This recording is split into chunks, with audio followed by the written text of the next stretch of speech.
Ja esat nolēmuši šovasar apskatīt Ventspili, tad viena no lietām, kas pavisam noteikti ir jāizbauda, ir izbrauciens ar kuģīti Hercogs Jēkabs. Kāpēc tā? Par to uzzināsiet nākamajā stāstā. Ventspils pazīstamais kuģītis Hercogs Jēkabs patiesībā ir nācis no Holandes. Sākotnēji 90. gadu vidū to izmantoja kā satiksmes līdzekli pāri Ventas upei, lai atvieglotu ventspilniekiem nokļūšanu no mājām uz darba vietu no rītiem, kā arī no darba uz mājām vakaros. Pa dienas vidu kuģītis reizi pa reizei izvizināja cilvēkus arī pa upi ekskursijā. Taču laikam ejot tika novērots, ka cilvēki labprātāk izmanto kuģīti nevis transportam no viena krasta uz otru, bet gan tieši ekskursijai pa ostu. Tā Hercogs Jēkabs pārtapa pilna laika ekskursiju kuģītī. Protams, tas kursē tikai gada siltākajos mēnešos, no maija līdz oktobrim. Ekskursija ilgst apmēram 45 minūtes, un tās laikā var apskatīt abas Ventas puses. Vienu, kur ir skaista promenāde un pilsētas centrs, un otru, kur atrodas industriālās celtnes. Notiek darbība ostā un stāv lieli kuģi. Tas jau vienmēr ir notiekas tā, ka izbrauc cilvēki priecīgāk paliek. Citreiz ir tā bijis, ka nāk drūmi, sadrūmuši, nāk virsu. Mēs paņem izvizenu, cilvēki iet smaidīgi prom. Tas jau vien ir kaut ko nozīmē, kad patīkam ir skatīties un priecīgi ir. Un mēs tagad varēs pārbaudīt to. Tagad šitas bars, kad ies lejā, redzi, kā viņi izskatīsies. Man liekas, ka būs smaidīgi viss. Kas jādara, lai varētu izbraukt ar kuģīti? Protams, vispirms jāiegādājas biļete. Ja tiek rezervēts viss kuģītis vai ekskursijā dodas lielāka cilvēku grupa, biļetes jāpiesaka laicīgi.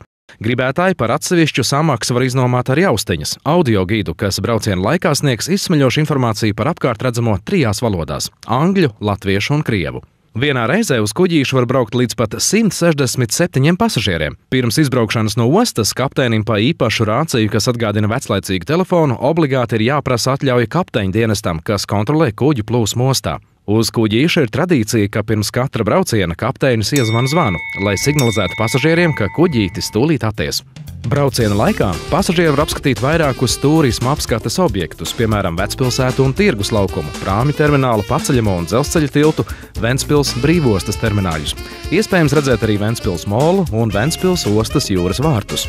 Kuģītis kursē tikai pa Ventu un atklātā jūrā neiziet, jo tā konstrukcija ir paredzēta kuģošanai tikai upēs un iekšējos ūdeņos, kā piemēram ezeros.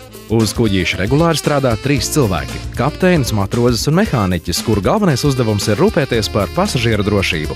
Matrožu pienākumos ietilpst arī pasažieru uzņemšana uz klāja, vietu ierādīšana, kuģīša ikvakaru uzkopšana un arī tā apsargāšana, tāpēc matroži mainās ik pa 12 stundām un nakšņo īpašā kaītē.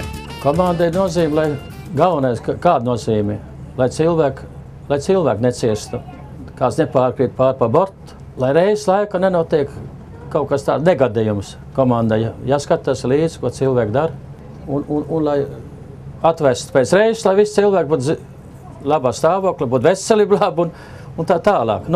Vārds sakot, lai saglabātu cilvēks komandai.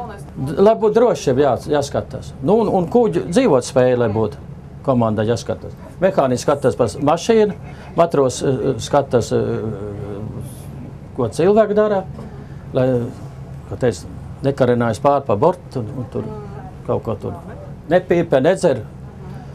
Un kapteinim jābūt, lai kuģis neuzskrien virs krastam un neizstājas avārija. Uz kuģīša īpašās kastēs atrodas glābšanas vestes, kas aprēķinātas tā, lai pietiktu katram pasažierim. Tās ir oranžā krāsā ar atstarojošu materiālu līnijām, kas tumsā spīd. Papildus drošībai pieejami arī glābšanas riņķi. Un ko darīt, ja uz kuģīša kādam mazliet sametas slikta dūša? Cilvēkam parasti uz jūras paliek slikti tāpēc, kad organisms jūt, ka notiek šūpošanās, bet acis to neredz, jo cilvēks parasti kaītē atrodoties vai slēgtā telpā, viņš ar vienu maņas orgānu uztver, kad kaut kas notiek, ar otru ne, un tad organisms nesaprot. Un no tā cilvēkam rodas šī sliktuma izjūta.